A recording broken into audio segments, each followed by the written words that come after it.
vous qualifiez comme bon nombre de pays de la communauté internationale les actions menées par le Hamas comme des actions terroristes. Le 7 octobre dans le sud d'Israël contre des populations civiles. On l'a dit plusieurs fois, la Tunisie n'entre pas dans ces débats de qui représente les Palestiniens. La Tunisie parle du peuple palestinien, de ses droits absolus et imprescriptibles à recouvrer ses terres et à vivre en paix sur ces terres et à ce que la légalité internationale s'applique aux Palestiniens comme elle s'applique aux autres peuples du monde. Voilà ce que nous disons. Mais vous ne répondez pas à ma question, qui est très précise, qui vous demande de qualifier, comment vous qualifiez-vous ces actions qui ont été menées par le Hamas?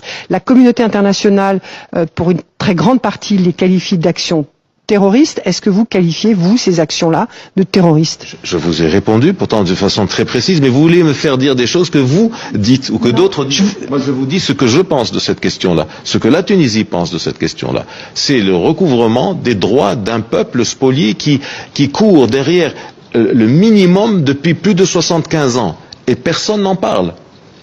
Mais c'est quand même incroyable. C'est quand même incroyable. Essayez de reverser cette logique, appliquez ce qui se passe en Palestine à d'autres peuples et vous verrez l'incongruité, vous verrez l'impossible être défendu. Est-ce que vous